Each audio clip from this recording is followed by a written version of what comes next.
Good evening, ladies and gentlemen. I'm going to go ahead Recording in progress. I'm going to go ahead and call the Newark City Council meeting to order for March the 12th. Ask you to stand for the Pledge of Allegiance.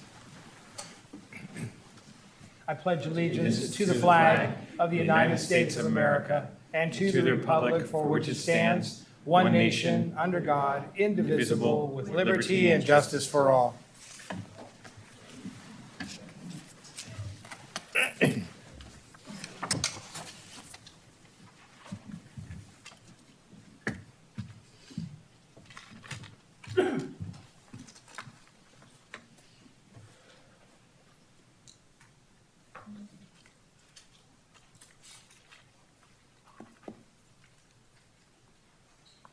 So the first proclamation we are going to issue is to the American Red Cross for the month 2026. Is anybody here from the American Red Cross? Yes, sir.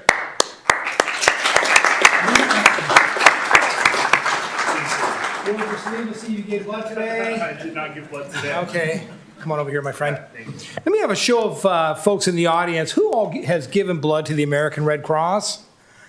Thank you very much. Every donation saves lives. And it's such an easy gift to give. And at the end of the gift giving process, you have a selection of Chips Ahoy, crackers, juices, water, orange juice. I mean, and you can have as much as you want. So you could take eat a package there, eat a package on the way home. It's all good. And I've given for years. I gave back when I was in college when, we college kids were so easy. They'd just pull in. All the college kids were out there to give blood. And it really is the gift of life. It takes half hour? Very quick. Yeah, about 25 minutes. Yeah. I'm Irish. I can generally give my blood in about 5 to 6 minutes. Something that we Irish do that kind of liquefies it a little bit better.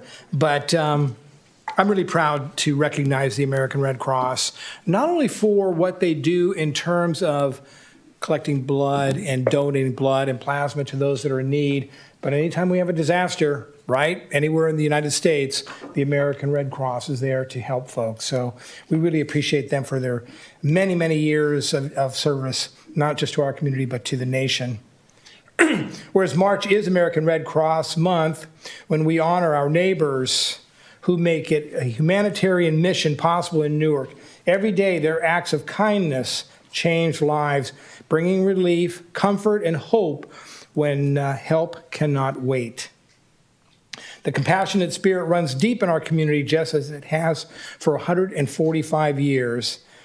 Whereas today, volunteers collect blood and plasma from donors and the support lights the way during emergencies, whether it's delivering shelter, food, comfort after disasters, providing safe, life-saving blood supply for patients facing conditions like cancer treatments, childhood complications, traumatic injuries, assisting military members, veterans, and their families with 24/7 global support, or empowering individuals with skills like first aid and CPR that saves lives.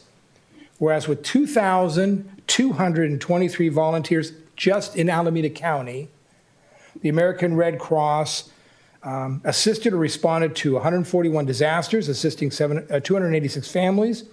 And through their the alarm program, the American Red Cross installed 1,104 smoke alarms, making 100 homes safer. Whereas the Alameda County residents donated 33,104 units of life-saving blood, hosted 1,165 blood drives, trained 18,914 citizens to first aid, CPR, AED, and aquatics, and provided 323 case services to military members and their families, and provided humanitarian both locally and internationally. Whereas these collaboration efforts are a powerful reminder that the strength of our community lies in our shared commitment to one another. As we thank Red Cross this month, let us celebrate our local heroes and resolve to continue lifting each other up so that no one faces an emergency alone. Therefore, I, Michael Hannon, on behalf of my Newark City Council, recognize this as American Red Cross Month 2026 in Newark and urge all citizens to reach out and support this humanitarian mission. How many of you are going to donate blood in the next 90 days? I was hoping to see all the hands raised, but that's okay. But thank you, and I award this to you and give you the opportunity to say a few words, my friend. Thank you very much. Appreciate it. You're welcome. Great catch. I'll take that. Here you go. Thank you very much. Thank you, Mr. Mayor and City Council. My name's Ian Servin. I've been a Red Cross volunteer since 2017 in 3 different states.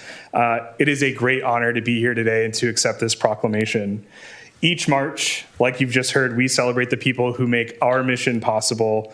My fellow volunteers, folks just like yourselves who've donated blood, community partners, supporters, everyone involved is an everyday hero, and you help deliver comfort, care, and hope to individuals and families on some of their toughest days. This tradition with the Red Cross began almost 80 years ago when President Franklin D. Roosevelt issued the first National Red Cross Month proclamation. Every U.S. president since has continued this recognition of humanitarian service and volunteerism across the country. The Red Cross is not only supported by volunteers and contributors, but also by generous financial contributors and blood donors. About 90% of our workforce is made up of volunteers. Neighbors helping neighbors, folks who are always eager to welcome new volunteers in, and people who want to make a difference. When emergencies strike and help can't wait, Red Crossers step forward to provide immediate safety, shelter, and emotional support and recovery assistance. And this isn't just limited to large-scale disasters. In fact, Red Cross volunteers respond to an emergency every 8 minutes. Most of these are home fires. At the same time, large-scale disasters are increasing in frequency and complexity, including extreme storms, wildfires, and floods. Our volunteers play a critical role in these responses to deliver relief and comfort at a scale very few other organizations can. So with that, on behalf of the American Red Cross, thank you again for this proclamation and for your continued support. We are so grateful for our partnership with the City of Newark, and we work together to build safer, better prepared communities. Thank you.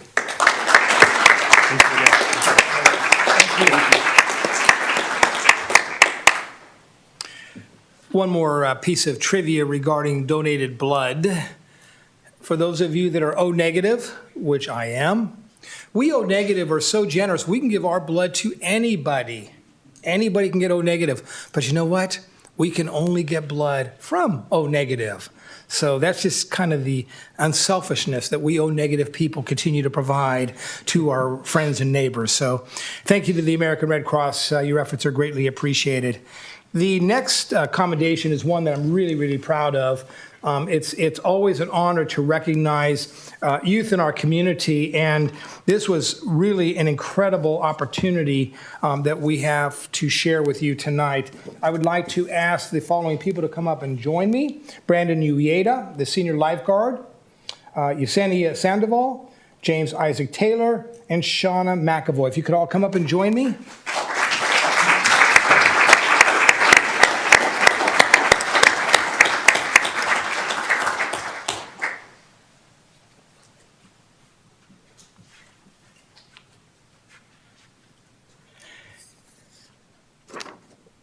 This city council is going to commend these 4 individuals for the following.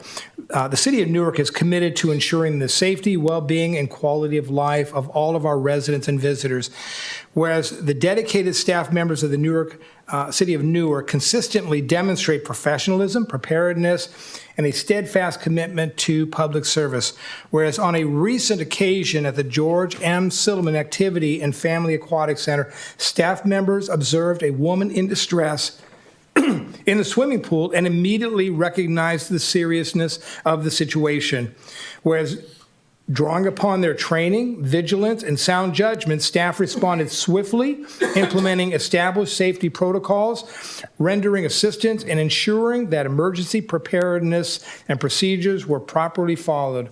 Whereas their prompt and decisive actions were instrumental in safeguarding the individual's well-being and exemplified the highest standards of public service. Whereas the incident reflects the value of ongoing training, teamwork, and preparedness, as well as the dedication of city employees to act with courage and competence in immediate emergency situations. Now, therefore, I, Michael Hannon, on behalf of my Newark City Council, proudly recognize Brandon Ueda, Senior Lifeguard, Yesenia Sandoval, Senior Customer Service Representative, James Isaac Taylor, Lifeguard, and Shauna McAvoy, Lifeguard, for their exemplary response, professionalism, and commitment to protecting the health and safety of our community. Their actions serve as a model of excellence and embody the spirit of service that strengthens and protects the city of Newark. We are so proud of these individuals, and it's with great honor that I present each one of them with a commendation.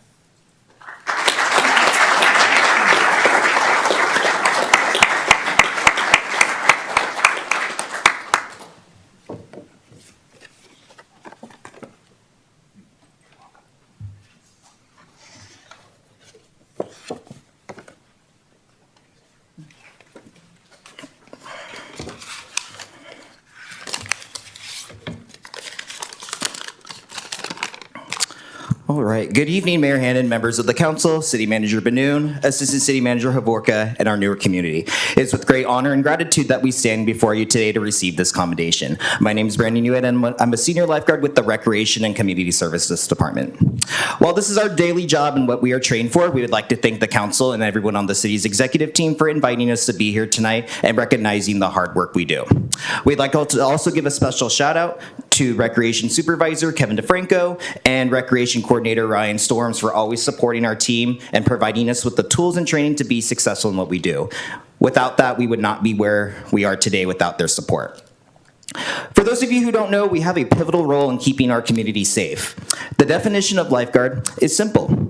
It is to guard and protect lives. We are first responders, and we have the duty to act when needed and when situations arise, not just outside the water, but inside too. This is achieved by us going through regular in-service training sessions for our staff, as well as certifying our staff through American Red Cross in lifeguarding, CPR, first aid, AED, water safety instructor, and Title 22, which is advanced first aid for public safety personnel. We also educate our community through water safety topics through American Red Cross swim lessons and water safety presentations. With every person that walks through our doors, we want them to know that our community can feel safe and welcome, and we are always dedicated to serving our community. On behalf of my team, we are so proud of the amount of hours of hard training our team has put in, and situations like this are a second nature for us now.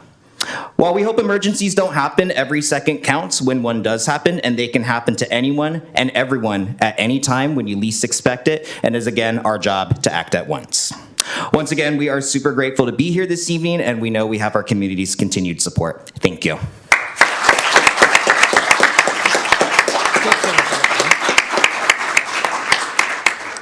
I don't know how many of you have been over to the Silliman Center, as I've taken my grandkids over there, and I know a number of us take our children and grandchildren over there.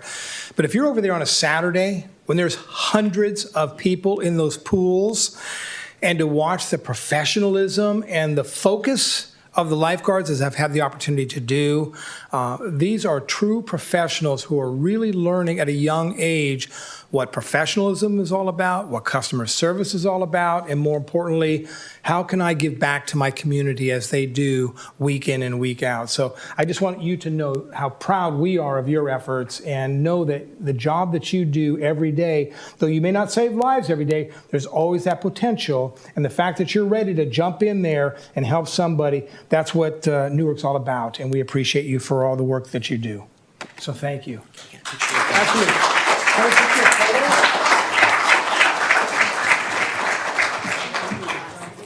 Mr. Benoon? I've asked my council colleagues to come out and join us. Somebody on the other side?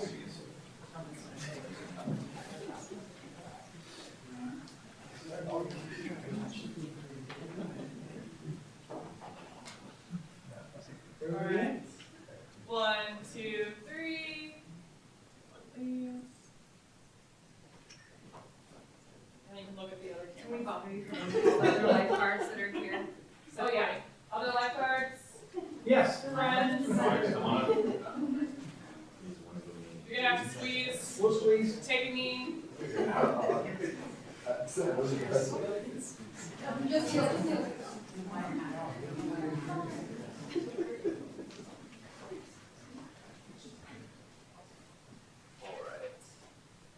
Okay. 1, 2, 3. 1, 2, 3. Okay, I'm gonna do this one. I'll put it. Okay. Amazing. Micah, you are.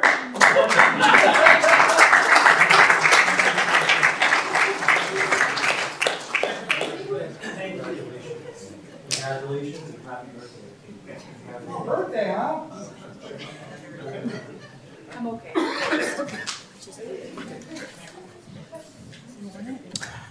We'll sit here.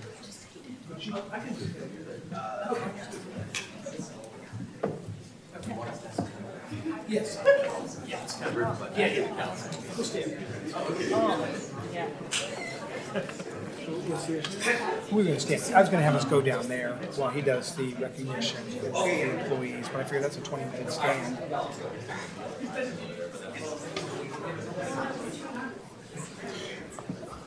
Eve, we're going to just go and stand here. We'll just go and stand here. Otherwise, we're going to stand there for 20 minutes. All right. All right. David, we'll go down there. Yeah. That's okay. Come on, guys.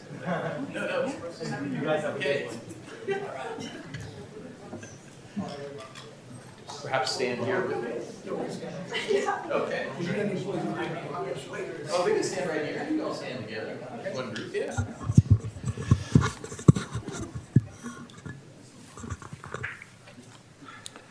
All right. To the first slide. Okay. All right.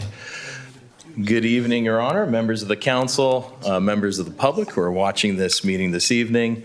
My name is David Benoon. I'm the city manager for the city of Newark, and it's my honor and pleasure to share with the public and, of course, the council all of the awards and recognitions that city staff received this past year. Every year, our city staff is considered for various awards that are issued by government agencies, regional agencies, as well as professional organizations. And for the past few years, we've really been stacking up a considerable amount of awards. And we thought we would take a few minutes just to share with the community our success this past year. And hopefully this turns into an annual presentation where at the start of every year, we recognize all of city employees for their contributions and their awards and success. So I'm just gonna go by department. I'm gonna start with our Alameda County Fire Department. Our own Alameda County Fire Chief, Willie McDonald, received an award from the Scouting America Golden Gate Area Council, the Good Scout Award. And this is really is a high-profile award. It involves a big dinner with a lot of dignitaries, and he was acknowledged for his public service, his dedication to youth and the community. It honors his leadership, integrity, and contributions to the county. If you go to these types of awards, there really are big names who receive those awards. So it was a tremendous award and honor that he received. We'll go over to our Community Development Department. So I would ask that members of the Community Development Department to come on up. Mr. Turner, Ms. Lopez, Ms. Sway.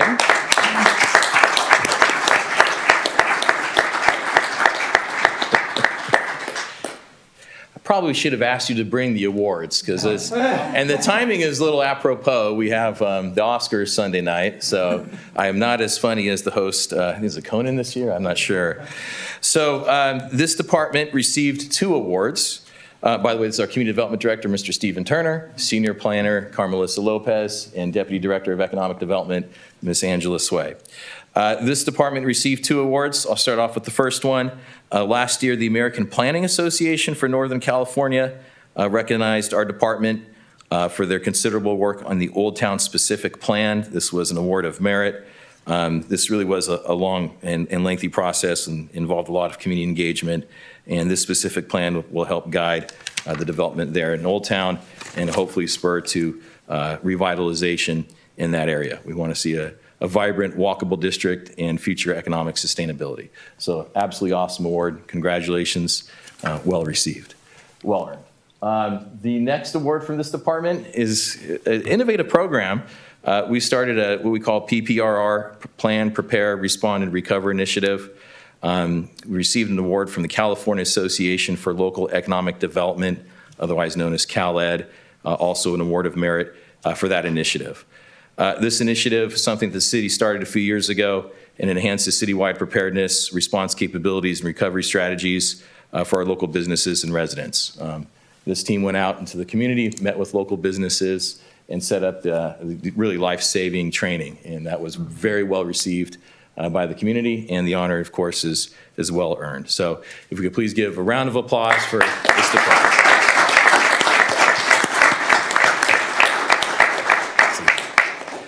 And next, we turn over to the finance department. So, finance department, come on up, Miss Lee. Our finance department is aptly led by our finance director. Our finance department received not one, not two, but 3 awards in 2025, and I will discuss each one in turn. The first one was issued by the California Society of Municipal Finance Officers. This is for the Budget Excellence Award. Each year, this organization scores municipal budgets, and the statewide average is 82, a score out of 100, and ours was 90, so exceeding statewide average. We were commended for clear presentation of financial history, goals, and long-term planning, and this award reflects the city's commitment to responsible financial stewardship. So congratulations on this one. The second award for this department is GFOA Distinguished Budget Presentation Award. The Government Finance Officers Association reviews budgets and looks at 14 particular criteria, and this is a national award, and they felt that our budget met all those criteria and was deserving of this Distinguished Budget Award. The third one is also issued from GFOA. This is a Certificate of Achievements for Excellence in Financial Reporting, our ACFR, for 23-24, received this award. It acknowledges the Finance Department's leadership in producing transparent, accurate, and high-quality financial reporting. And again, it's a reflection of strong fiscal accountability and public trust. So congratulations to our finance team.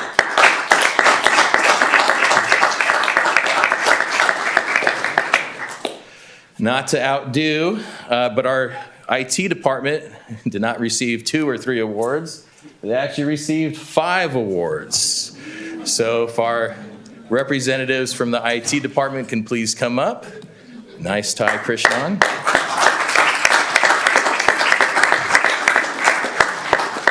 This is our information technology, Mr. Ed Miranda, analyst Sheena Raj, and senior analyst Krishnan Narayan. I got it right. First award is the 2025 MESAC Excellence Award. MESAC, Municipal Information Systems Association of California. This is the first time that the City of Newark received this award. It reflects the city's rapid progress in strengthening digital infrastructure, security standards, and resident-focused technology services. The second award, the 2025 Digital Cities Survey, we received 7th place. This is a national award for our category of cities up to 75,000 in population. Our City of Newark IT department finished 7th out of the nation. Pretty remarkable. But what's even more remarkable is for the past 3 consecutive years, we appeared in the top 10, which is just outstanding. This reflects the city's leadership in building secure, modern, and accessible digital services for residents. The third award, issued by the Public Technology Institute, it's for IT governance for small jurisdictions. Our IT department received this award as well, and this is modernization of our telephone system. If the council may recall, in the past year or 2, we reduced our telephone costs by over 50% and improved reliability at the same time. and the Public Technology Institute recognized us for that award, for that work. Also, the fourth award, also issued from Public Technology Institute, it's the Government IT Collaboration Award, with a very ambitious and aggressive 100-day business schedule, 100 business day schedule. We were able to complete a project that involved security for our employees, involved a lot of cross-department collaboration, and they were able to implement these security initiatives across our 7 facilities in a single platform. It was a big achievement in a very short time period. And last but not least, we have a personal award. All the awards that I've described, with the exception of the Boy Scouts, were for our departments, for the work that we do as a team. But we do have another individual award, and that is the Public Technology Institute Leadership Award to the city's first ever IT director, Mr. Ed Miranda.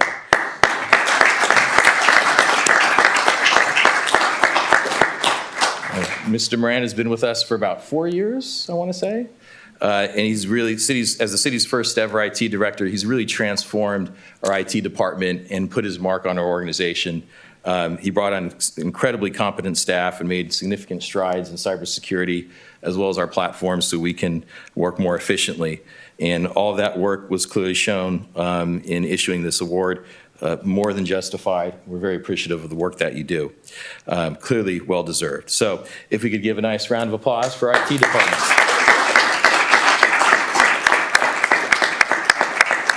And now we turn to our police department, and we're going to start off with Miss Laura Da Silva. Could you please come up along with the chief?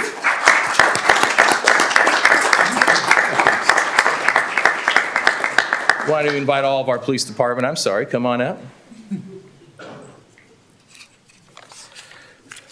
So we are joined by, of course, our police chief, Jonathan Arguello, police officer Capu, Officer Torres, as well as the recipient of the Property and Evidence, Property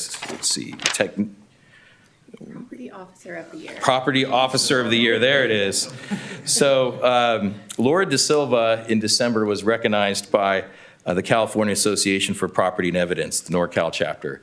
And this is a very big award. There's a luncheon involved, and the chief sent me the invitation. There were 5 nominees from other jurisdictions throughout the Bay Area, one of whom was our neighbors on the other side of 880. Very just incredibly stiff competition. And I thought it was, it could have been anybody's to win. And she was recognized for all the improvements we have with our property division, of course, but largely as a result of moving our property unit from the antiquated old facility over to our new civic center. To move an evidence facility is not an easy task. It is like the TV shows where they have the chain of evidence and it's a big deal, et cetera, et cetera. The chief's been with us for 30 years, and this is the second time we've ever moved an evidence facility. It really is a Herculean effort, and that organization recognized you for your tremendous work. And on behalf of the city of Newark, I sincerely thank you for everything that you do.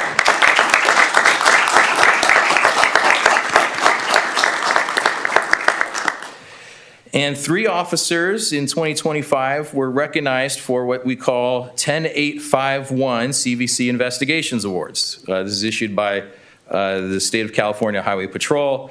We have 2 of them here with us this evening. Officer Sean Torres, as well as Officer Carlos Torres, no relationship in case you're wondering. They were recognized first tier award for stolen vehicles. And beside me here is Officer Carlos Torres.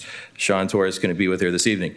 To receive this award, you have to investigate 12 stolen vehicles within a 12-month period and have leads to make 3 arrests. And he did that in 2025. Officer John Capu over here, to my left, your right. Officer Capu received Tier 2 and Tier 3 awards, which means in the past he just received it was 5 years of service, I believe. Yes, 5-year service award with the city of Newark.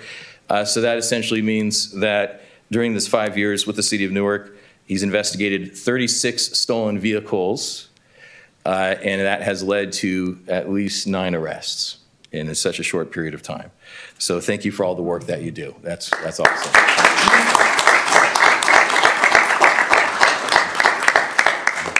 Thank you. Oh.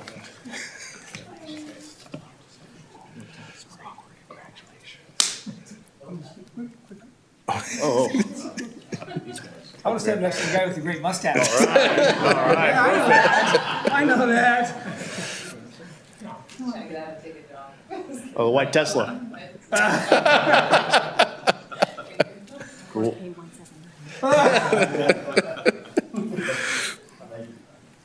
And last but not least, oh, I'm sorry, there's the photographs of the officers, in case you want to know what Officer Sean Torres looks like. He's one of the ones in the middle. And last but not least, our Recreation and Community Services Department, if you wouldn't mind coming on up.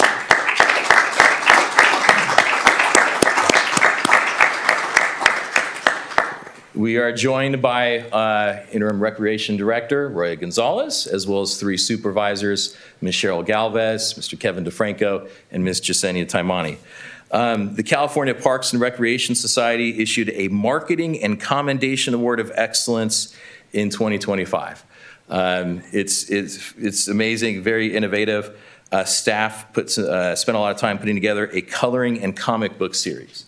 And so those are those photographs of those comic books and coloring series are up on the screen. 3 of those 6 are actually real city employees. So the bottom 2 on the right and then the top right, I believe that's Officer Pacheco. I don't know who the bottom 2 are. That's Is that Dan? Is that Dan C? Okay, Dan C and Sorello on the right, and Josue, yeah, in the middle. Yeah. So very innovative, something different. It made Newark really stand out. Unfortunately, the lead person, the architect of these drawings, Miss Katie Forte, is actually at a California Parks and Recreation conference, so she couldn't be with us here this evening.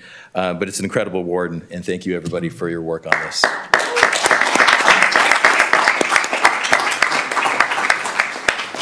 Okay. That concludes my report this evening, and thank you for the support. Excellent.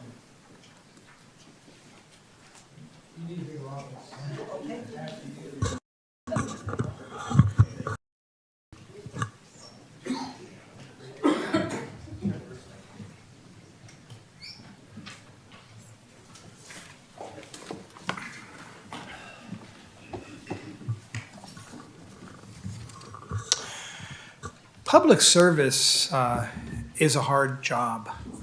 People do it because not for all the accolades that they're going to receive from either their employer, from their boss, or for the residents. They do it because they love the community to which they serve and they want to help the public. If you ever try to navigate government services at a state or federal level, good luck. But if you're here in Newark and you're trying to access city services, we're here to help you. And all of our employees recognize the value of service, and they're always willing to step up and help others figure out where they need to be, where they want to be, because that's the way we do things here in our city. So thank you to all the employees. Thank you, Mr. Benoon, for recognizing these employees. I look forward to this presentation every year. The next item on the agenda is the Ohlone College Newark Campus Residential Projects Overview. Mr. Benoon? Yes, good evening, Your Honor, and members of the council. Tonight we have a presentation from Ohlone College with respect to 2 residential projects. The first one is housing situated on campus. It's approximately 500 beds and would serve primarily students at Ohlone College, as well as, I believe, some faculty members. Entitlements with respect to that project would be issued by the state of California because although they are homes in residential nature, of course, they're fulfilling the purpose and mission of Ohlone College. As such, the permits would be issued by the state. The second project that they'll be briefly presenting on this evening is a market rate housing project, also on the Newark campus here in the city of Newark. This is something that we've yet to hold any community meetings on. We typically run through a community development process, so it's not ripe for council consideration in terms of a public hearing this evening. We would envision coming back at a future meeting, potentially a work session this summer, and full project entitlements would come as early as fall, if not, then winter. An application requires, of course, a public hearing in order for entitlements to be issued. and there's certain due process considerations.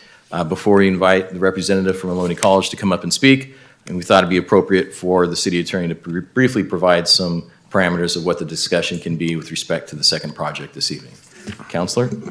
Thank you, Mr. City Manager. As the city manager mentioned, one of these two projects will, if the applicant decides to, at a future date, come before the council for consideration, the applicant has a right to propose, any project and has a right to due process and consideration of that project. And that, what that entails is that while this presentation is informational, the council should not form any conclusions as to how it would act on any future project in that regard.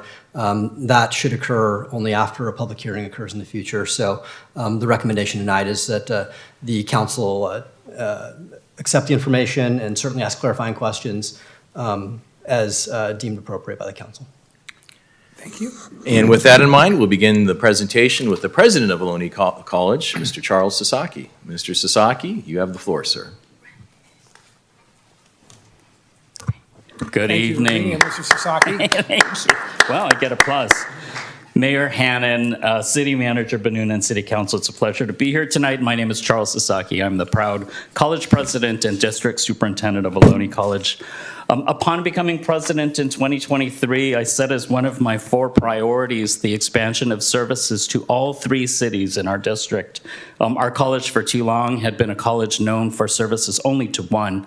And so a priority for me from the very beginning of my term 3 years ago was to do some thinking about ways that we could really invigorate and capture the energy that happens in the city of Newark at our Newark Center of the college. Some of the things we've done in that time, we've shifted most of our large events to the Newark Center, building viability, energy, some energy, just happenings on our campus. I established an office. Our executive cabinet makes regular appearances and maintains a presence at the Newark Center as well. We've launched new academic programs, particularly proud of a robust English as a second language program, both credit and non-credit, which is of particular service to a part of Newark that we had not fully reached. And now we're serving as the home for Promotoras, an organization which the city's well aware of, and we're very pleased to be partners with the city and with a really viable and vigorous nonprofit. So our work to build energy and vibrancy continues, and I'm excited to share just a quick update for you this evening of Ohlone College's student housing project, which, as city attorney and city manager both mentioned, is one of 2 projects. So I'll be focusing actually on the college's project, which is the student housing project. We know that housing, everybody knows in the Bay Area, our region, challenged, deeply, deeply challenged by housing. Our students certainly impacted by that even more than working adults in many cases. It impacts our recruitment, it impacts our retention, it impacts their wellness, it impacts their financial security. So our work to build affordability and convenience for our students is essential. At the same time, we are also deeply, deeply concerned about our most at-risk students. We have many students that have housing insecurities. The vast majority of our students cycle through housing insecurity at some point during their 2 to 3 years with the college.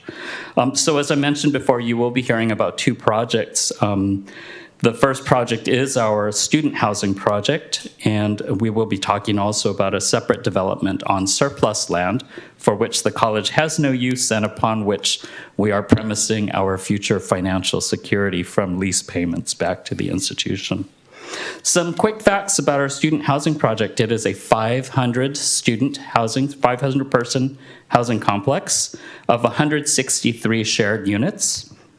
It is on our Newark Center in the back on the north corner, and it will allow students to have direct access to courses that are next door.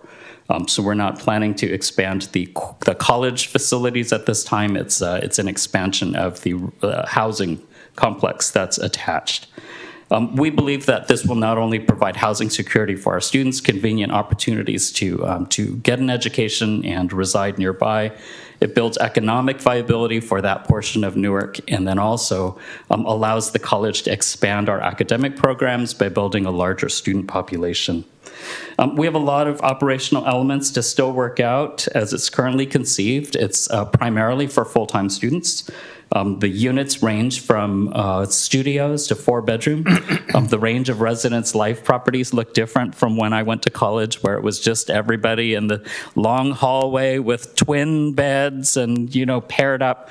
It's a range of residential types that we have done several surveys with students to find out their preferences for private, shared, cost-effective, you know, all these different things that they're looking towards. So we have a combination of traditional dormitory-style rooms as well as apartments with full kitchens.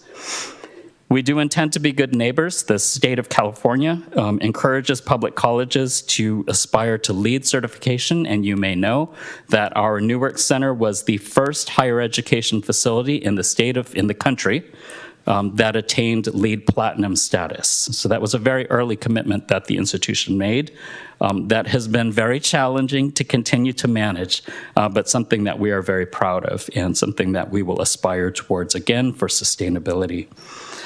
We do also plan to focus our subsidized housing for students, but do think that there's a possibility as well of sectioning off areas for our college employees as well, which would allow us to provide, as you know, right, it impacts your employee retention and recruitment when folks have to pay exorbitant rent. So that's also a possibility, but students are primary preference.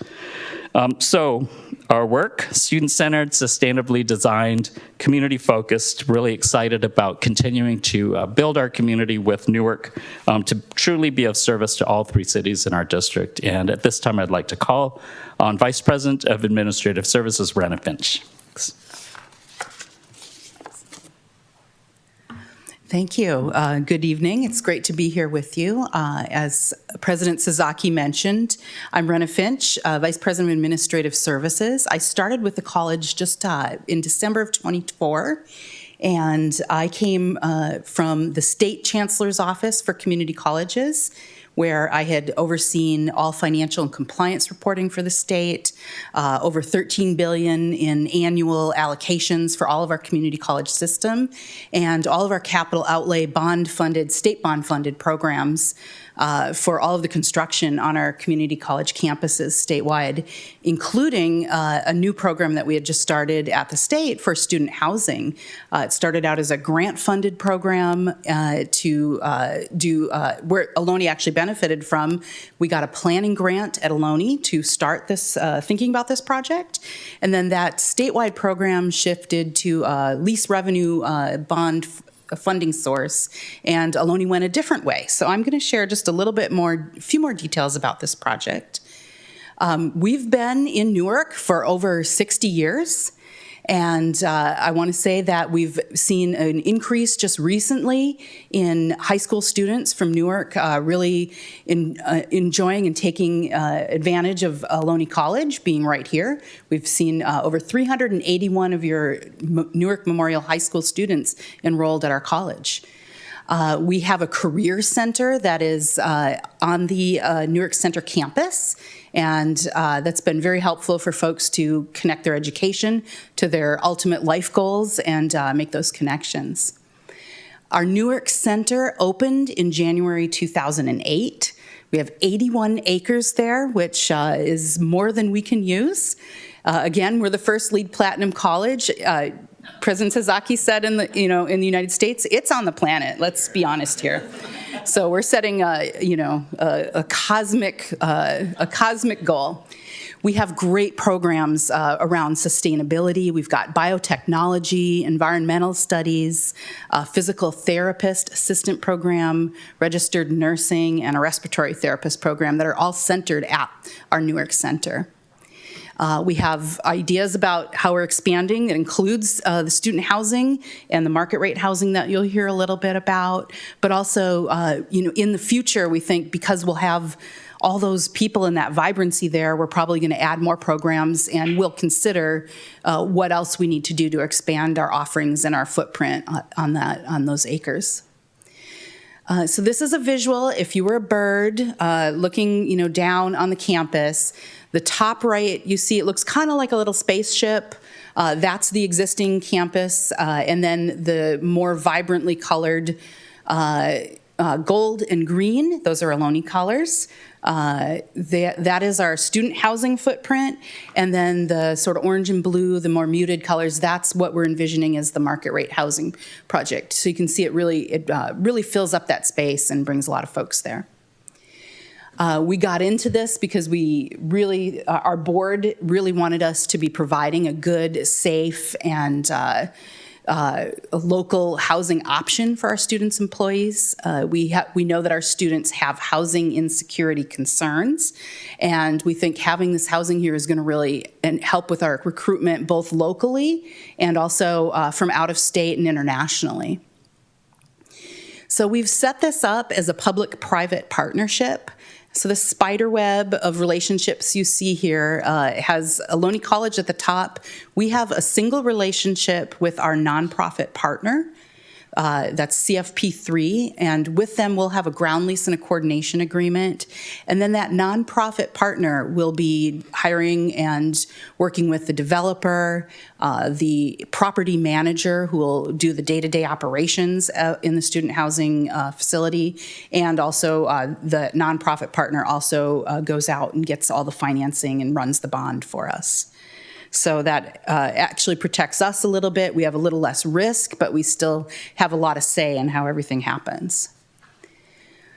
So the project itself, the site plan again is up at the top right, and we've got a nice little visual of our courtyard. I have a few more pictures we can click through kind of quickly toward the end, but I want to point you to our table that really shows how our apartments are broken out and the anticipated rental rates. So this will be a below market rental rate. For the students that want to rent by the bed, that'll be the bulk of the beds. We'll have 432 beds spread out across those different unit types between a studio up to a 4-bedroom. And then on the side that will house student families and or employees of Ohlone College, we have studios and 2 bedrooms. Those will be rented out as either furnished or unfurnished as just a unit, more apartment style like you're used to. And I want to point out these rents, they are below market, and they're also all inclusive on the student side, completely furnished, and all-inclusive of all utilities, including Wi-Fi. So when you start adding that all up, it's really very good value, very appealing to our students. We have done numerous student surveys. This is the result here of the most recent demand study that we concluded just last December. This shows you that between the student demand and the employee demand, at the planned rental rate, we have 3 times the amount of demand that we do beds. And when we increase our rent, just to kind of test the sensitivity, we also have double the demand as we do have beds. So we do think this is going to be a very popular choice for our students and some of our employees as well. Our timeline, our next steps, in April, our Board of Trustees will be voting to approve that ground lease and coordination agreement I mentioned earlier. And then we're moving forward with financial closing in May, groundbreaking in May. And then at the very bottom of the list, we intend for students to be moving in early to mid-August of 2028. And so with that, I'm going to show you just some pictures of the design, and you'll have a copy of these slides. You can pore over these at your leisure as well.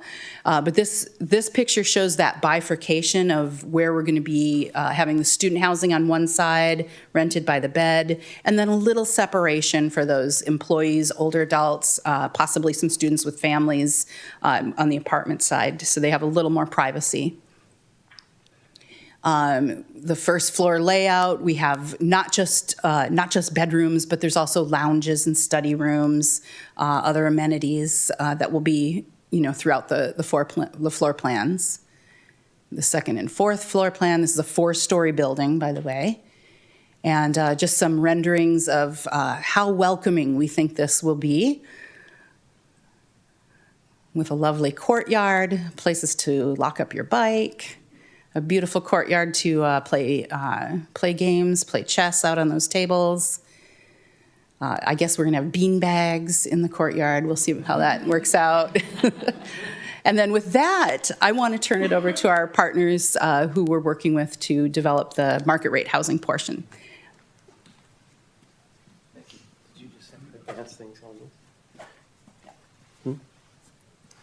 Just using that. Thank you very much. Excellent. Thank you, President Sasaki and Vice President Finch, for your presentation, and they've been excellent partners to work with so far. Good evening, Mayor Hannon and members of the City Council. My name is Todd Chambers. I work with the Lewis Group of Companies. I'd like to start by acknowledging some of your key city staff who we've been working with. Obviously, Director Turner and Carmelissa Lopez have been essential to our efforts. Deputy Director Art Interiano, your Housing Policies and Program Manager Michael Kulam, and Senior Civil Engineer Vibha Deshmukh all have been very helpful for our efforts so far. I'm excited to be here this evening to present to you the market rate housing project associated with the Ohlone College campus. And this would be an expansion of Lewis's, excuse me, didn't mean to do that. Let's go back. An expansion of Lewis's rental community brand, and we're working on 5 similar projects here in Northern California. We just opened one recently in the city of Dixon, which is some of the product that we're proposing on the Ohlone College campus, duplexes. And so we're excited to be here. I thought I'd just give you a little bit of a summary of what we're up to, an introduction to our company, and a little bit of background about the project, our vision, and then next steps. And so Lewis Group of Companies was founded in 1955 by Ralph and Goldie Lewis. They were the patriarchs of the company. It's now run by the second and third generation family members. It's privately owned and managed. We're located in California and Nevada. We have our headquarters in Upland, California, and Southern California. I office in our Northern California in Sacramento. We have offices in Reno and Las Vegas as well.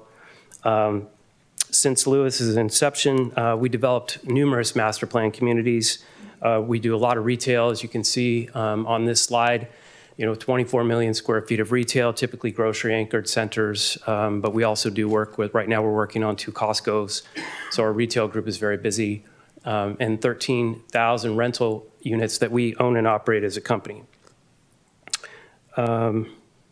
So as you can see, our portfolio, our rental portfolio is considerable, and we have about 2,000 units that were in the pipeline right now, including this opportunity. I'd like to note that our property management team are all employees of the company. There's about 800 employees at the Lewis Group of Companies. I think that's a unique situation. We don't contract out our management services. People are employees, and we have staff that are on site, typically full-time, 24/7.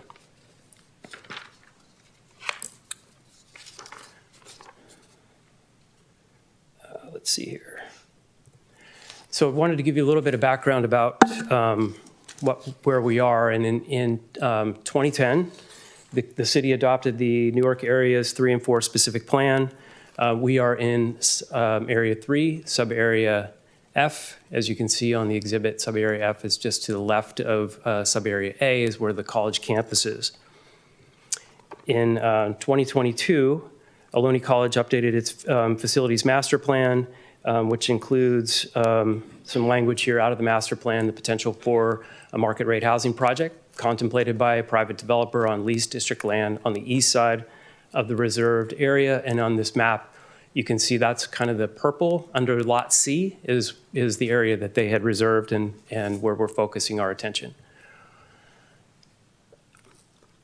In February of 2023, Ohlone College solicited proposals from developers to construct a market rate rental community on the Newark campus. And in April of 2023, Lewis was awarded the opportunity. We competitively bid, and we were successful at winning that bid. And in June of 2023, the State Housing and Community Development Department designated the property as surplus land, as was mentioned previously, exempt from the state's affordable housing requirements.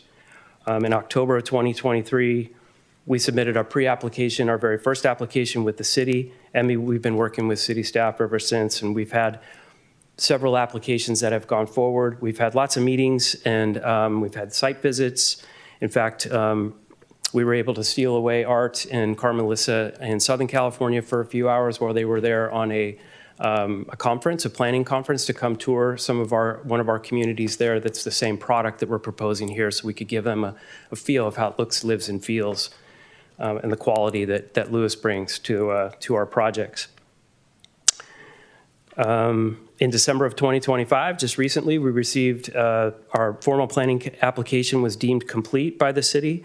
And so now we're working through the consistency review process and the start of the CEQA process, the California Environmental Quality Act component of the city planning process.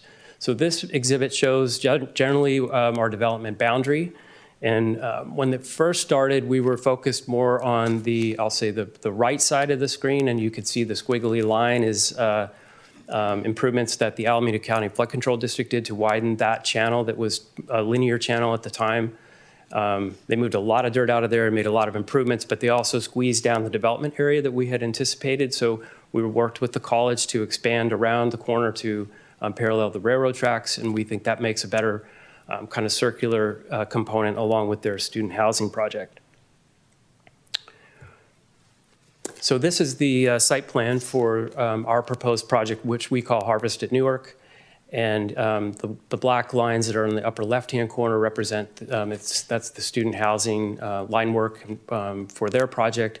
And we are proposing to include 274 units in our project. 116 would be what we call backyard duplexes. They're duplexes that have a small outdoor living area, and 108 three-story townhomes. So some of the key features of our project, we have a hierarchy of streets that we build into our community. We make them walkable. They're designed to more embrace and enhance the college's sustainability features, as they talked about with their LEED certification and trail enhancement and expansion on the college campus, interpretive signage, drought-tolerant landscaping, and some other things that we're looking into that we can complement the sustainability component of the college. So this is an illustrative plan that shows how we would connect them. This is an older version of the student housing project that's on this exhibit, so I apologize for that, but it gives you a sense of what we're trying to do as it relates to connecting to the trail system. You can see we have that little circle number 5 is an example of a node where we would connect a gate that would come out into the trail system, and we'd like to produce those types of connectivity points at various locations. And we would access mainly through the college campus itself out to Cherry Street. We're proposing an alternative access out to Mallory Avenue. We have some work to do with the city on that. Some of the properties owned by the city, and potentially the Union Sanitary District, so we'd have to work through how they might work and how that would work with your Silliman Activity Center. We'll see if we can come to an arrangement. We think it makes sense from a police and fire standpoint and a safety standpoint to have that additional access, but we have some work to do to complete that effort.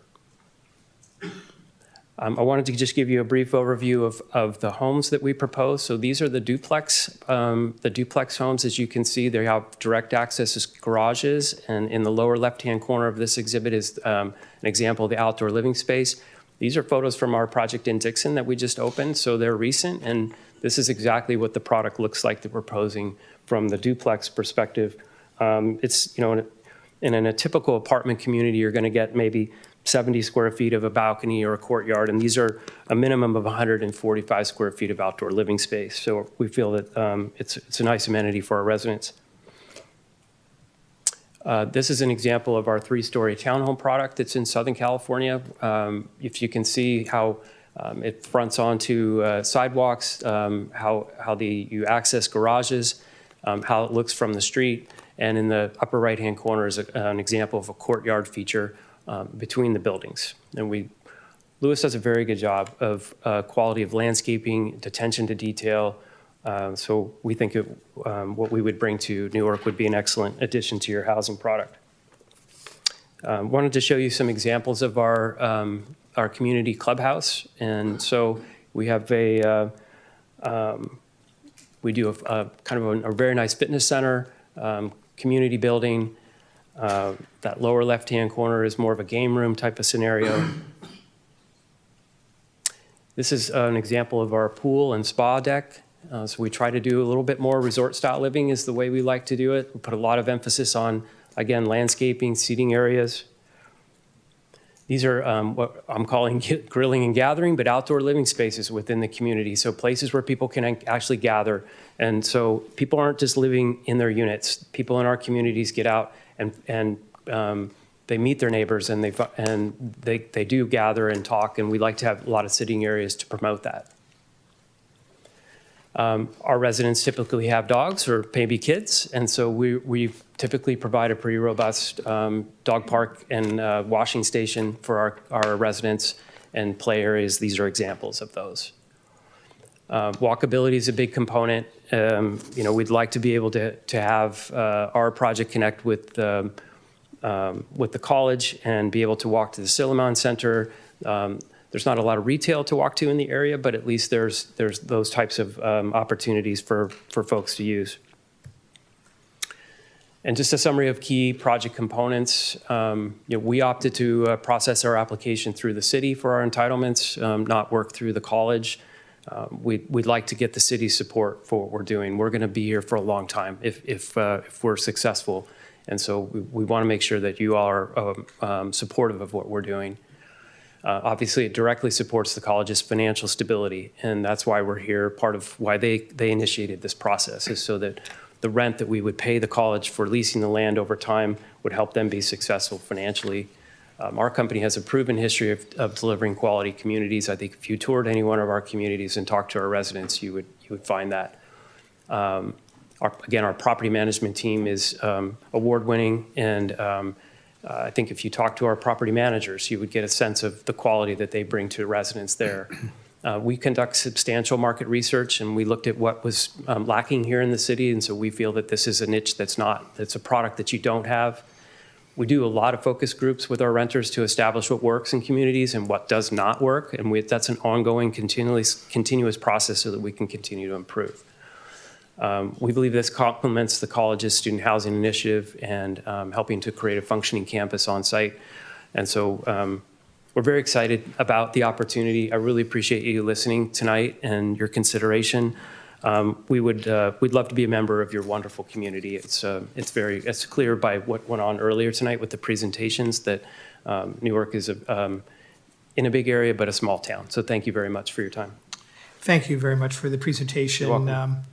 I know my colleagues may have some just clarifying questions Sure. on the projects. What I'd like to do, colleagues, is, first of all, is there anybody in the public that would like to comment on either one of the projects that you saw an overview for? We're not going to take any action tonight. This is just really a good neighbor policy where one of our real excellent neighbors in our community is bringing something forward conceptually for us to take a look at. So we're not going to be making any decisions tonight, certainly on the market rate housing. But are there any questions from the audience on any one of these products? Colleagues, what I'd like to do is break it into two segments. I'd like to break it into the student housing first. Any clarifying questions on the student housing first? And then we'll come back to the market rate housing. So I'll look to my right, Vice Mayor Jorgens. Yeah, I just have a question. It seems like a lot of the students that would be in student housing would be in class on the Newark campus. Curious about, especially public transit through AC Transit. Is that going to be easy for students to figure out? Is that going to be, a challenge? How are students getting from here to there, I guess is my question. Is that something that, has not worked out? Ongoing conversations with AC Transit, for sure. We do not have single bus service between our two largest campuses currently. It is an ongoing concern for us. The college does subsidize, both through student fees as well as our general budget, a shuttle service that runs between the Warm Springs BART station and our two facilities, instructional facilities in Fremont and Newark. It costs us a ton, but it is a part of our commitment to making sure that students can access services in both places. All right, well, I do appreciate that there's thought being put into that. And Aloni's been a great partner for the city of Newark for a long time, and seems like that's continuing, so appreciate the presentation. Yeah, thanks. And anything we can do to help with that advocacy, because I agree with the Vice Mayor in terms of providing public transportation between the two campuses, I think would be extremely important. Councilmember Del Contancio. Yes, thank you for the presentation. I really enjoyed the visuals as well as the maps because college is very important, and I'm really glad that you're also promoting educational excellence and ambitions. I did have two questions though. One of them is really centered on who's the intendant or the intended recipient of the housing. Is it going to be primarily the first year students? I know it's a 2-year program, but a lot of people might take it part-time. So those are the kinds of questions that are operational that we will need to dig through. There will be a prioritization process that we'll put into place, and full-time students should probably receive some priority. At the same time, the project is designed for affordability, so that may necessitate us prioritizing part-time students. So I think the part-time, full-time might not be our primary consideration. It might be about need, and that is probably the way that we're going to prioritize student access. Okay. My other question was regarding, I noticed that you were mentioning there could be international students as well. Because it would be in Newark, would the Newark residents who want to go into this type of housing, would they have any priority? For Newark students? For Newark students who want to stay in Newark and maybe go to a junior college, would they be able to have this housing as well? We can figure that out. It's definitely a possibility. Okay. It's a good idea. We hadn't thought of that. Thank you. It's your city. Thank you. Councilmember Little.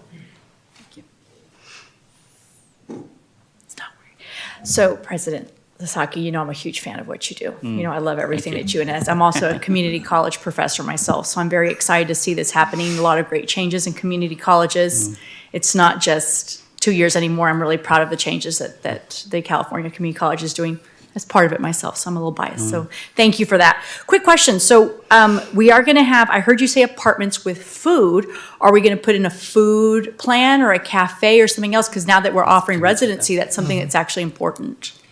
Yeah, so the student side of the facility has a very loud, large. They're going to be loud. They're probably going to be loud. There's a lounge that will be loud and large on the first floor that also has a very large grab-and-go style station. So we have, it won't be just like a vending machine where you can get a candy bar. It's really like full meals will be available in sort of a grab-and-go style. So that's what we're starting out with, but we want to see how that goes and potentially expand that to have more options. Every one of those units has at least a small kitchenette, and then on some of the floors there are actually larger communal kitchens with multiple ovens and a larger cooking space that students can use as well. That's really smart. That's a really, really smart way to do that. Are you guys going to be bringing in a food provider such as Airmark or Sodexo or working that way, or is it going to stay completely? It was just a curiosity question. So that will be managed by our property manager, but we'll have a say in who we choose. We've already looked at some sample type vendors who would be providing that grab and go option. We've also talked about, you might know that we have Newark Days on our campus on Friday evenings where we'll have a bunch of food trucks and activities. So we think when we have students there, that's probably going to expand. We might see more of that kind of food truck excitement going on as well. Okay, and one last question. On slide 27, there was a big area, I know. On slide 27, maybe? Well, there was a big area. Here we go. There is a big open area right there. I see we have like an L or J going on. What are the plans? I know there's not today, not tomorrow, but are there any plans for that? Or are we going to leave it as is? Well, we are thinking about the possibility of expanding with more academic offerings, which might need more buildings, but it's also a lovely open space too. So that's something that we'll be working out through over the next 2 to 5 years to really think how we want to use that space. Okay, one last question, sorry. So all the sides, are they going to have high walls along the way, or is it going to be pretty open? Because I remember when you mentioned some openings in and out, are those going to be like some 3-4 feet tall fences, like small fences, or are we talking a good 2-story tall walls? I think that's for the around the Lewis piece. Well, I'm looking at all the way down, like I know you mentioned right here where the pink buildings are. Yeah. Or salmon colored, salmon colored buildings. Yeah. Yeah, is that going to be walled? Is it going to be walled all the way around, or are they going to be more of just like low fences? No, it would probably be walled around is the way we would do it. 6 feet high. It's a gated community, so it would have that, and then we'd have accesses from that would be pedestrian gates through to the campus. Okay, thank you. And while we stay on this, I just want to clarify, if I may, the student housing is in the upper right-hand corner on this map, is it not? Upper left. Upper left. Okay. And so all this over on the right-hand side, that was all the market rate housing? Correct. That's what I thought. Any other questions, Councilmember? Thank you. Councilmember Grindal?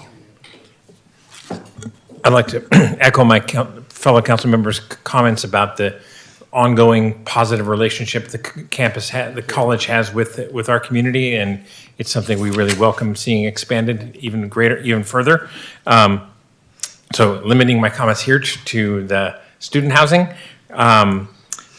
So I have a question about, well, first of all, you talked about potentially families, but I didn't see anything like a tot lot or park areas. Is that something that's going to be kind of envisioned as a part of that, or not? So not a tot lot per se, but you see the bifurcation. If you look at the courtyard, we're going to be doing some amount of fencing and landscaping so that the courtyard that's on the apartment side is a little more private and protected, so that there is area for children, but we don't have a specific like playground or park built in. Okay. The amenities that are going to be located here, are they going to be open to the public, or is this going to be sort of gated off from the public? I'm thinking in terms of other students who wanted to go sit in the garden or study or something like that. Is it going to be sort of part of an open campus, or is there going to be, or is this project going to be kind of gated off? I would say it's primarily for the students, right? So it's not like we're going to be inviting the public in, but there's not a prohibition for other students and friends and, to have folks over and hang out. It's just not going to be promoted for the general public. We have a lot of other space. If you just look right over at our current building, there's courtyards there, in and out, and there's a lot of public space there as well that's open to students and the public. So you envision it in a similar structure? Correct. Yeah. Okay, thank you. I'm concerned about. I want to make sure that this isn't walled off. That particularly in the case of trails and access points here, I think there are opportunities for people to take walks and go on runs and so on and so forth. So I am concerned that we don't end up having either disconnected trails that don't quite connect, or gates that are, you see a great connection that you can get places, and but it's blocked off. So just can you address that? Can you address that concern at all? Sure. Well, everything as far as our learning center and the student housing there's not a gate there. It's going to be very open so that all the pathways and trails are all connected. And then as Todd Chambers from Lewis was just explaining, they have a little more privacy, because they'll have a lot of families there. And so they've got a little more privacy with that gate, or with the walls, but a lot of gates that will connect at the appropriate points. Right. So I think it's going to have a really nice flow. Great, thank you. Just wanted, and lastly, just point out that we do have retail locations in Newark that are relatively close to this, walking distance if you're a good walker, and you carefully cross the giant roadways that we have. But I think as some of my other colleagues indicated, seeing some sort of public transit that connects this area to the retail opportunities that we have, and hopefully by this time, the mall will be reinvigorated, and we'll start seeing more activities there. So I'm glad to see that you got your eye on that, and we'd love to see it. Even could envision, if one can dream about a Waymo type system in this area where you have automated vehicles taking students back and forth to the great things we have in Newark. So, and of course, your walking distance from our fantastic, world-renowned Solomon Center. So, so I'd love to make sure this is woven into the fabric of our great community. So thank Yeah, you. we sit and look at all the restaurants and grocery stores within walking distance, and we're planning to have some type of walkway. We want to do a path straight from student housing over to Silliman and make it, make some kind of really good connection that way. So we're still working on that as well. That's heartening to hear. Thank you. Yeah. Just a couple comments. We have hired a new communications manager here in the city of Newark who's done some fabulous work, whether it comes to identifying all the various restaurants we have in our community and things of that nature. A lot of that information is on our City of Newark website. I would certainly encourage you to promote that to your students on the campus so that they have a one-click option to see, some of the amenities that are throughout the city of Newark. I do really see the Newark Ohlone campus as really being kind of a community educational facility, and I'm certainly hopeful that as we see now students living on the property and homes being built on the property, that we look at opportunities when the school hosts various art events or theater events or guest speakers, things of that nature, that we look at opportunities to open up those to the broader community, because I know many of our residents would certainly like to be able to participate in those educational opportunities. And then lastly, I saw that the groundbreaking is scheduled for May of 2026. We would certainly hope that the council is invited to the groundbreaking opportunity to share in your celebration. Those are our questions. Any follow-up questions on the, okay, those are our questions regarding the student housing. Thank you very much. Excited about that. Now the market rate housing, I'm going to go to my left to see if there's questions on my left on the market rate housing. Councilmember Grindal. Yes, similar question to what I talked about in terms of connectivity. And in fact, this slide is excellent for that. Can you describe a little bit about how these trails might interface? Which portion of them is going to be inside the gates of your community, and which of this community, and which might be available to the general public? Right. Good. Thank you for the question, Councilmember. It's the trails that you see outside of the color. Some of those exist today. So you're able to walk from the college campus along it's a large detention pond for their water detention, but it looks more like a real pond. It's got, if you've been out there, cattails, a lot of wildlife. It's quite nice. And so we would like to, and what we've talked with the college about, is enhancing those trails for everybody on the college campus, not just for our residents, but we'd like to be able to have our residents access it. We think it's a great walking opportunity, and just to be able to utilize the space. Great. And similarly, are any of the amenities that you're planning, are they all going to be only for your residents? Or, for example, is there a possibility of a playground or something that could be utilized jointly by your residents and the student housing, if they go to the route of having children on site? I would say that the amenities inside of our community are for our residents. It's a private gated community. It's not intended to be open to the public. It wouldn't be open to whether it was here or somewhere else in the city. It would be a similar situation. So I'm certain that we could talk with our owners about the opportunity to somehow, allow some access, but we need to be careful about competing with the student housing project. But I suspect there may be some students and/or faculty that might want to live in our community as well. Great. That's all I have. Thank you. Thank you. Great. Questions on the right-hand side? Vice Mayor Jorgens. Yeah, you've indicated that many of those units will be rental units. Is that correct? They all are rental, yes. All right, and so I guess my question is on the other projects that you've shown us in, that your company has brought to other communities. Were those rental units or for sale? They're 100% rental. And like I said, the company has been in business a long time. They own and operate over 13,000 units in California and Nevada. To my knowledge, I think they've sold off maybe 100 over that time frame. So we're not in the business of building a project and then moving on. We typically stay in communities for a very long time. We don't have anything in the East Bay area, so we'd very much like to be here. And this is a great opportunity for us. But for example, I do quite a bit of work in the city of Vacaville. We own a retail center there that's been there for many years, and an apartment community. We're doing some master plan communities. I just got another, we just got another approval for a duplex community in that city. So we're partners with them, and we'd like to be partners here as well. It's terrific. Thank you. Thank you for the presentation, Todd. Thank you. Councilmember Contagia, do you have any questions? Yes. Thank you for the presentation. You're welcome. I did have a question regarding the parking. I noticed that these are townhome duplexes, but I also note that there could be a lot of visitors that might want to be in and out of that community. How do you usually address the parking? That's a great question, Councilmember. So parking is very important to Lewis. The last thing that we want is for residents or guests to come home and not have a place to park.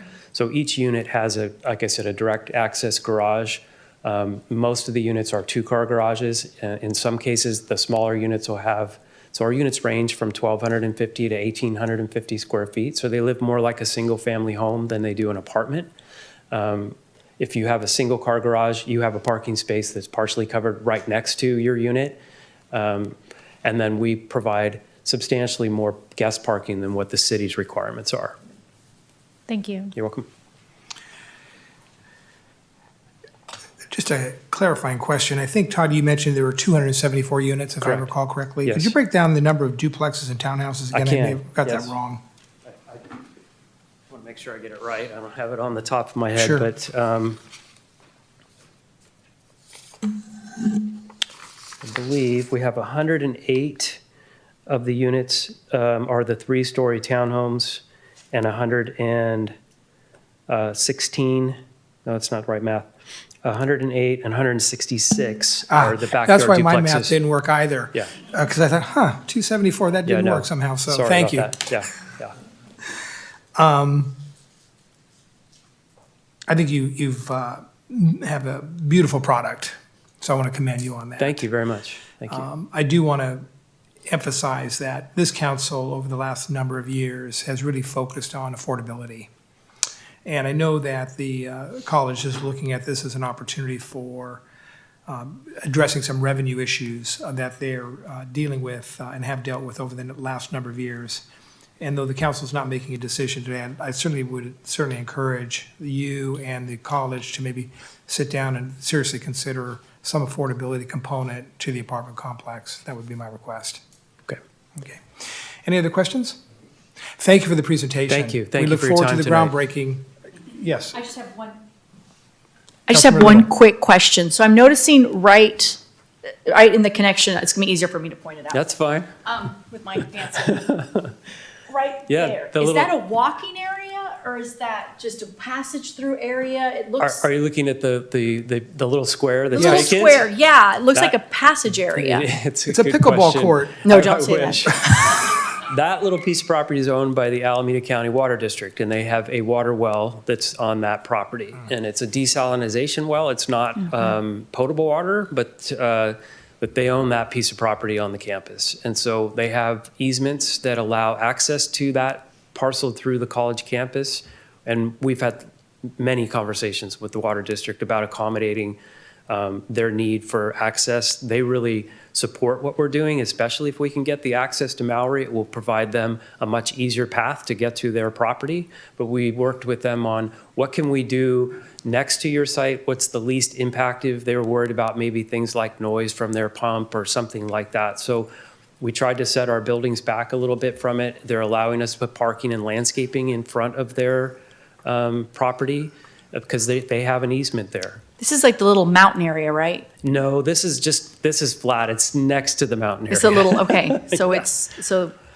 Yeah. Okay, got it. Yeah. Okay, perfect. I'm thinking that's a good passageway if somebody wants to like walk in the middle and then Unfortunately, pass it's through. fenced off completely on all four sides with a Oh, chain that's link rude. fence. So no, unfortunately, we can't. Okay, But perfect. yeah, Thank you. you're welcome. Thank you very much for the presentation. Mr. Sasaki, Vice Thank you. President Finch, thank you for the presentation.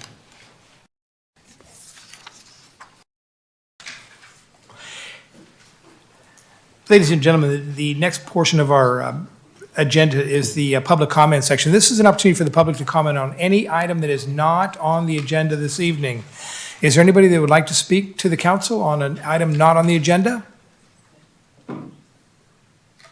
Seeing none, I'll move on to the consent calendar. These are generally considered fairly routine items. They're generally approved by one motion of the council. We don't typically have separate discussion on these items because they're considered routine. Is there any, Mr. Benoon, did you want to pull any item from the consent calendar? Not this evening, Your Honor. Colleagues, anybody want to pull an item from the consent calendar? No. Anybody in the public that would like to pull an item from the consent calendar? Seeing none, the consent calendar consists of the following. 1, approval of the audited demands. 2, approval of the February 26, 2026 City Council minutes for the closed session, special meeting, and regular meeting. 3, adopt a resolution rejecting all bids for CIP project number 1289, air handler 2 at Silliman Aquatic Center. 4, adopt a resolution authorizing the city manager to execute a 3-year renewal of the ESRI Small Government Enterprise Agreement, SGEA, and approving a budget amendment for fiscal year 25-26. 5, adopt a resolution authorizing the city manager to approve a purchase order with GovConnection, Inc. in the amount not to exceed $470,000 and amend the 2024-2026 biennial budget and capital improvement plan for fiscal year 25-26 and 26-27 to fund the purchase of replacement computers. 6, adopt a resolution approving plans and specifications and award a construction contract to Adams Pool Solutions to replaster the Lazy River Pool at the Silliman Aquatic Center in the amount of $209,245 with an additional 25% construction contingency. 7, adopt a resolution authorizing acceptance of the 25-26 First 5 Alameda County Measure C Early Care and Education Emergency Grant and amending the 2024-2026 biennial budget. 8, adopt a resolution authorizing the city manager to execute a second amendment on the contractual services agreement with Four Leaf, Inc. for additional building inspection services, plan review, field inspection, and miscellaneous support services, and amending the 24-26 biennial budget and capital improvement plan. Again, anybody in the audience would like to speak to any of these items? No? I'll look for a motion in a second, please. So moved. By Councilmember Contancio. Second. By the Vice Mayor. Please vote.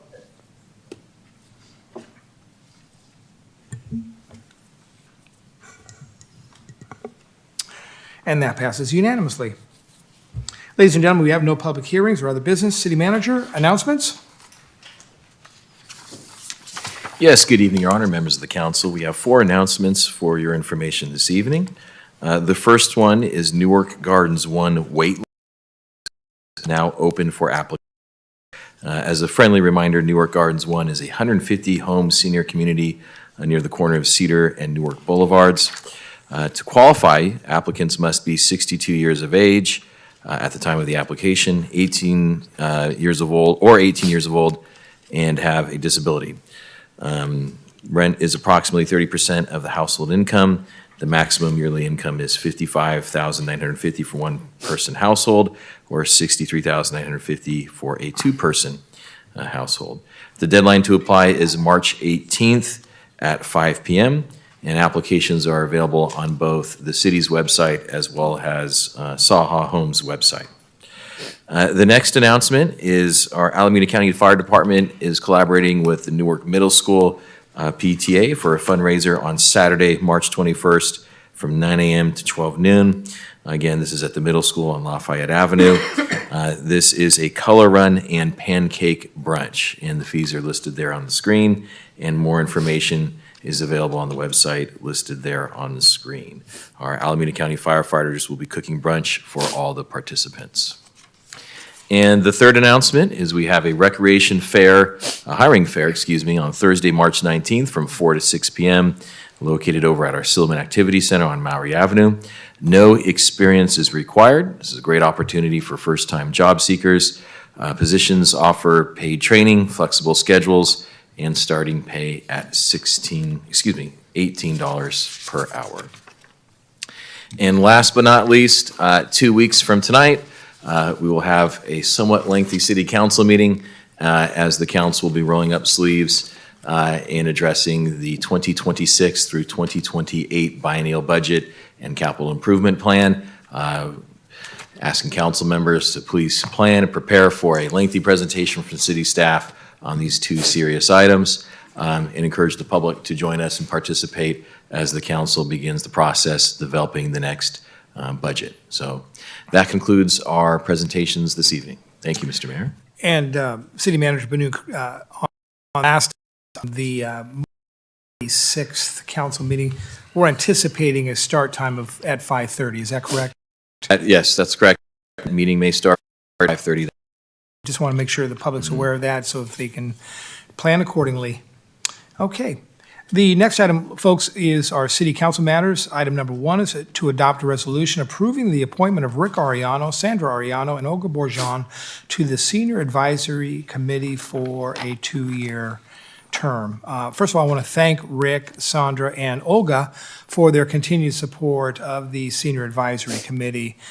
They're very thoughtful. Their comments are on point on the needs of our senior community, and I would certainly welcome their continuation on this board. Comments from anybody in the public? Comments from my council colleagues? If not, I'll take a motion to approve their reappointment. Yeah, these are folks who contribute a lot to our community outside of their work on the Senior Advisory Committee and obviously bring a lot to the Senior Advisory Committee as well, so I'll make the motion. Motion by second. Vice Mayor Jorgen, second by Councilmember Del Contancio. Please vote. And I did vote yes. I did vote yes. I don't want this to get back to Rick Ariano. That the mayor was reluctant. So that passes with 5 ayes. Ladies and gentlemen, I do want to encourage you to consider, those that are 55 years and older, to consider serving on the Senior Advisory Committee.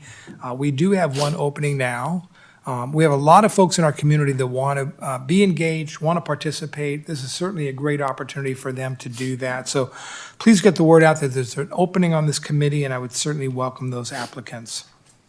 The next item is to adopt a resolution approving the appointment of Daniel Cardenas, Vinod Kumar, and Michael Marzano to the Measure GGLL Oversight Committee for a 4-year term. Any in the public would like to comment on this item? Mr. Benoon, any comments on this item? Colleagues, any comments on this item? I have a comment. Yes, Councilmember Little. I'm a huge fan of these 3 people, so I'm so glad to see that you guys are reappointing them. They're super involved in the community, doing really good stuff, so thank you again for considering them for the reappointment. And you'd like to make that motion? Yes, I would very much like to make that motion. Thank you. May I get a second? Second. By Councilmember Contancio. Please vote. I just want you to see I did vote yes. See?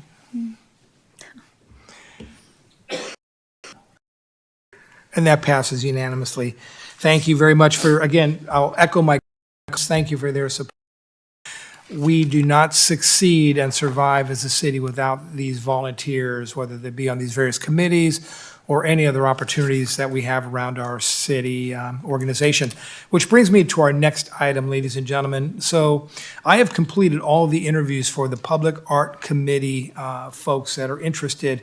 Much to my amazement, we had well over 25 applications. I think it was 27 applications.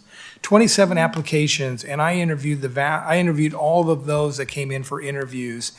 And I'll be honest with you, we have some really very excited and very interested residents that want to be part of this arts committee.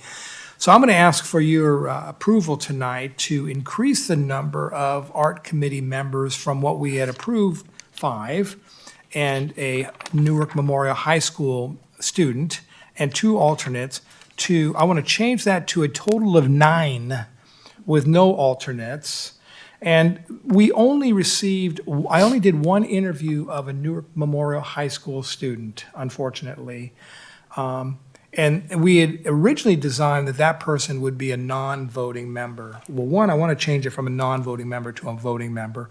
But I also want to increase the student, young person participation, not just simply to be Newark Memorial High School students, but any high school student in the city, and also include Ohlone College students as well, because one of the applicants I received just graduated from Newark Memorial High School last year. And so she wouldn't have qualified under the Newark Memorial High School slot, so I'm going to have to try to fit her in somewhere else if I can. So I'd like to maybe have us consider expanding that Newark Memorial High School student to be any high school student in the city of Newark and or any student at Ohlone College, if that would meet with your approval. Questions? Any questions on that? Any questions from the public So- on that? Questions? Yes, Vice Mayor? Just a logistical question of, where are we thinking this committee's going to meet, and where are we going to be able to have nine, I guess it would need to be 10 chairs. So just thinking about the logistics, how are we going to manage that? Sure. City Manager, would you like to comment? Well, it would be a stretch to fit all 9 here at the dais. If we wanted to advertise it and air it and stream it, we could potentially work and have some of the committee members sit there as well as at staff table. Alternatively, we could host it at another site. We wouldn't be able to stream it, but we could host it in one of our many community meeting rooms, and that would be easy for us to do. And it's not uncommon for us to have the city liaison committee meeting here with, I'm sorry, let me say this, let me change this. The Newark School Board meets here. Correct. And one of their members is a student member who sits where staff sits. Correct. So there are times when, on a larger committee setting, you have folks sitting on the sides. So that wouldn't be unprecedented. And I'd rather have them, if all honesty, I'd rather have them here so they can be televised or YouTubed. So I think we can work logistically, we can work that out. And I think, Mr. Benoon, who's going to take the lead once we make the, by the way, colleagues, I will bring back next meeting those folks that I'm recommending for the committee. And I will be honest with you, these are 9 outstanding individuals. They're 9 individuals that represent the entire community. They bring a skill set. Many of them are in the art community. Some are not in the art community, but you need to hear from the entire community. So I think we're going to be excited about these folks, and there's still a lot of folks that will not be selected that will be, kind of on the bench. So if folks decide to step down, move, whatever the case may be, we'll have a real strong group to draw from when necessary. Your Honor? Yes, ma'am. I did have a question. Yes. Regarding, and I think this is a great idea to expand it. However, I am just wondering about the one student or the student who would be either from one of the 2 high schools or Ohlone. Would that still be a limited term? Because these are students, so I would assume they would still take a limited term. Is Well, I that think, the idea? are these going to, help me, Mr. Benoon, these are going to typically be 1-year terms that would need to be renewed? Are they looking at 2-year terms or 4-year terms? What are we looking at in terms of the terms for the committee members at this point? They were going to be 4-year terms, starting off staggered. So some would have 2-year appointments and some would have 4. Okay, so Councilmember, thoughts on the term for the student? I would 1 year, think 2 year? For a student, I would assume it would be 1 year. 1 year? To And encourage more students. Okay. Previous direction from the council was for 1-year term. Okay. And they can always, if they're a junior, for example, at the high school, serving during their junior year, they can always ask to be reappointed for their senior year, yes? Correct, Mayor. Okay, good. So on the high school member, I have no issue with bringing in other high schools. I think, that makes the most sense. I think with the Ohlone College student, I think we kind of run into issues because in theory, that person could, because they were, they are over 18, they could be a full member. It also brings, I think, issues of, okay, you've got a Newark resident, who's going to Ohlone, that makes sense to fill in that spot, but if you've got a Newark resident going to San Jose State or Cal State Hayward, they wouldn't be eligible. So I think there creates some weird eligibility things there that I think is cleaner if we just say it's a high school student. Okay. Other thoughts? Yes, Councilmember Grandal? Yes, I agree with Matthew's last point. That would be the best situation. I did want to clarify that you're saying that a high school student that is going to a high school student who's a Newark resident who's going to a different high school, maybe even outside of our community, Yes. would be eligible. Yes. But they would still be a Newark resident. Newark resident, yes. Are you okay with that? Yes, and I think, given that, we should still have the high school student be a non-voting member. Non-voting member? For 2 reasons. One, I don't think there's going to be that many, highly contentious votes where it would matter. But I also think having, a student member with a defined role, I think is important, that it's not like they're not being asked to do more than what we should be asking them to do. I always worry about how engaged you're going to be when you know that you really don't have a voting voice on the committee. Do you think that raises any issues?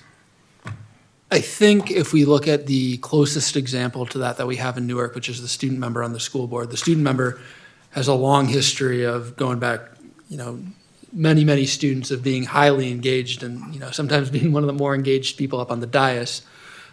So I think, given our one example that we've got, let's try to my thought would be let's try to stick to that model because we've seen it work over at Newark Unified. And in that model, I'll certainly stand corrected, Mr. Benoon, in that model, I believe the student board member does vote other Correct. than on personnel issues.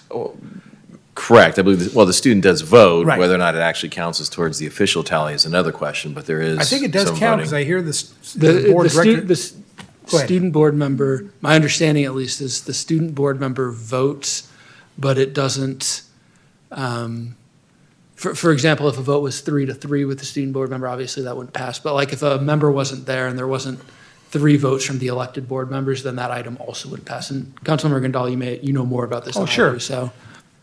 Yes, and you're correct. That's, so they vote, but when it comes down to it, if there's actually a contested, it doesn't count. So Okay. I think it would be good to make sure that at every vote, we can set it up where they have a green or red button that they can press to express a preference. Okay, But it wouldn't count towards the tally. all right. I have no objection to that. Your Honor. Yes, Councilmember. I also, in just thinking out loud, because there could be some issues regarding high school versus college student and Ohlone student versus San Jose or something, could we extend it to say high school or college student? Would that resolve our issue and it still be a 1-year term? That way we still encourage people who are students to not necessarily be committed to a full 4 years, but rather still have them engaged in our community. Because it would be nice to get a larger pool of students that want to participate. We actually had, I believe, the city clerk will correct me, I think we had like 3 or 4 students that actually applied, but I think only one that came in for interview. Yeah, well, I mean, my worry would just be if you had a college student that, maybe they were technically a Newark resident, but they were going to school elsewhere and, how trying to judge their ability to participate with the committee, I think would be tough, whereas a student who's, a high school student, I think we're better able to set our expectations for what that's going to be. Councilman Little? What if we were to do a Ohlone College in Newark campus student? Well, that goes back to my first point of, I think if we're trying to define the college student very narrowly, then it gets messy of, why does a student going to Ohlone get to apply for this? A student, in the same circumstances, maybe going to Chabot or Cal State East Bay or San Jose State, not like it's. Who lives in Newark? Who lives in Newark is Yeah. the same circumstance, is basically the same educational circumstance. To me, that's not as good as having kind of a clean definition. Okay, I've heard the enough role. conversation. What I'm going to do then is I'll bring back the 9 folks that I'm going to recommend that we approve for the committee. I'm going to go ahead and keep it the same the way that it is currently with the Newark Memorial High School student being a non-voting member. And again, we have an opportunity to review this in the future, if we see, certain situations arise where we can tweak it as necessary. And So- I do think, you said Newark Memorial student, I think Newark High School student, because if they're going to school in a different city or they're going to a private school, I think Okay. that, to me at Are you least. okay with that? Absolutely. Okay, Right. so we'll expand it to Yeah. include, in essence, any Newark resident that's going to high school. Okay. I think the concern here is if you have a student member who's not voting out of a 9-member body, you would then have 8 voting members. And should there be some sort of contested art project, you would not have a majority. So what I'll do. If the vote were to be 4-4, that's Sure. why we typically go God, for odd number. I think the yeah. vice mayor's correct. Gosh, let's hope we never get to a I would situation certainly like hope so, that. but But art. you never know. Art, yeah. So if we were to go with the 9 voting members and then the 1 student member to make a total of 10. That would be an option, or alternatively, 7 members plus the 1 student. I'd like to go with yeah. the 9, and with the 1 making it 10. And, I mean, you've seen the applications Yeah. and the interviews, so you have a sense of who the applicants are. I know with the Senior Citizens Advisory Committee, we, just as a vote of the council, kind of amended that to make it, work a little bit better. And if we need to do that with the art committee in the future, We can do that. Great. So I think it's what works this year. It's going to be hard enough to get something started. Let's get something going with, what seems like it's going to work this year and amend from there. Okay, any other comments? This is not, we don't, do we need to vote on this? No, I think it's fair to say that we understand collectively the council's direction on this, so we would bring back at a future council meeting revised ordinances. I think the council would be free to make the nomination, the mayor can make the nomination as to the proposed composition and nominees for that committee. Council could, of course, vote on it at that time, but those appointments wouldn't take effect until after those ordinances are adopted. We would have to do a second reading and then 30 days thereafter. So there may be a little bit of a timing issue, but we can work on that and plan for that. And when would you anticipate that you'd be able to bring back those ordinance changes? Because I do want this committee, as these folks are excited, to begin meeting sooner than later kind of thing. What are you thinking? Are you thinking 30, 60 days kind of thing, or what? Yeah, we can bring the ordinances in April. That shouldn't be a problem. Okay. Mayor, if you'd like to bring this item forward in terms of the nominations and the names at the next meeting, that's easy to do. If you want to wait for April to do it in one fell swoop, that's also an option, whatever your pleasure is. Okay, thank you. Anything else? All right. Council comments. I'm going to start to my right. Councilmember Contancio. Yes, thank you, Your Honor. Let's see. Thank you to all the 1,200 attendees at my first annual Lunar New Year celebration. It was really an incredible turnout. And I even caught the Lucky Lettuce Corps from the Lion Dance, which means that we do get good luck for 1 year. Which is really super because right before that happened, they told me, if you drop this, then your city will be doomed for 1 year. She didn't tell us that before the And so I also want to say thank you to Senator Dr. Wahab and the Assessor's Office and Library for partnering with me and my colleagues for attending as well. I was also able to attend the yo-yo event, and I'm sure that Councilmember Little will speak more about that. I represented Newark as I judged the district qualifiers for speech and debate.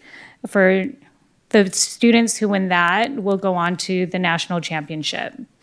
And I also wanted to state that the lake event of Stalking the Lake was successful as well, and I plan to attend the middle school brunch with the pancake and the color run. Thank you. Did you see how delicious those pancakes looked sitting there on the screen? It's like, holy mackerel. Vice Mayor Jorgens. Yeah, so we talked about some school construction today, housing on school, but school construction. So thought it would be fun to talk about the first school that was constructed in the city of Newark, which actually predates. The town was formed in 1876, and the school actually, the farmers and ranchers that were in the area came together in April of 1866, so almost 160 years ago to the date. They came together and successfully raised $750 for a school building, which was located at the corner of Cedar and Newark Boulevard. And if we can get some of those capital costs, $750 for a whole building, that would be great. The building would then operate as a school and as an essential community meeting place until 1945, when it closed to make way for newer and more modern school buildings. So it was the original Lincoln School in Newark. It's too bad we didn't preserve the building somehow, It was preserved until through the 1980s, and then a lot of, kind of consolidation of sites within Newark Unified at that time. Yeah. It wasn't able to be preserved past that. There is still some, my understanding is NUSD still has some of the things from the building. Excellent. Councilmember Little. I have nothing to report, but we did have the yo-yo day. It was a lot of fun. You guys came out. You guys got to meet some of the individuals. Was it more than you expected it to be? Absolutely. It was pretty wild. So he got to work with some of the people that were there. So it was really nice. It was a lot of fun. She's minimizing her comments. I've never thrown a yo-yo with somebody where the yo-yo's not actually attached to a string.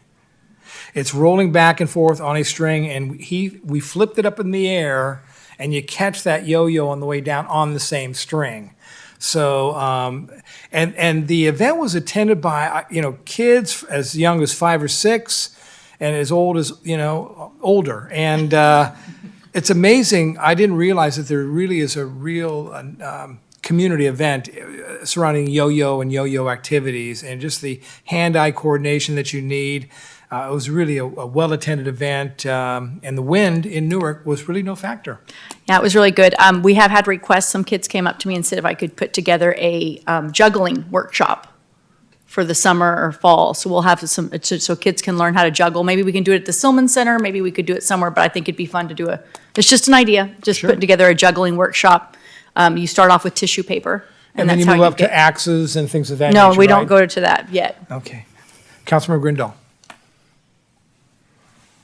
Yes, thank you. First of all, I wanted to compliment Councilmember Contencio about the Lunar New Year's event. It was very, very well designed, and appreciate Dr. Wahab's contribution as well, but just really wanted to compliment you on that very nice event. On March 23rd, I'm going to have a town hall meeting. I'll have pizza and cookies. It'll be at the library. So March 23rd, 6:30 p.m. Just people can just drop by and talk to me about anything they want. The city manager already mentioned the family day at the park, but I wanted to sort of highlight that the Optimist Club has the great honor to be sponsoring the egg hunt part of this event, and it's something long-standing tradition and something the club's very proud of. And in addition, very excited to have the Newark Educational Foundation sponsoring the Spring Showcase, and which is highlighting the great work that's happening in our school district. And so just wanted to call that out in addition to just the date that the city manager provided. So very excited about that event, and thank you. Thank you, Councilmember. A couple other announcements. At the same event, the Newark Rotary will be hosting the egg coloring contest. Always very well attended. I love the Optimist event. I actually loved it more a few years ago when there really were no constraints. All the kids were outside the barrier. All of a sudden, the whistle went off, and then you saw just this mass humanity run in and get those eggs. It was if you ever saw that on videotape, it was hilarious. They've now become a little bit more safety conscious, and so it's a little bit different, but the kids have a great time at this event. St. Patrick's Day is coming up. Please have a little bit of corned beef and cabbage, not really an Irish dish, more of a lamb stew. I really encourage more of the lamb stew.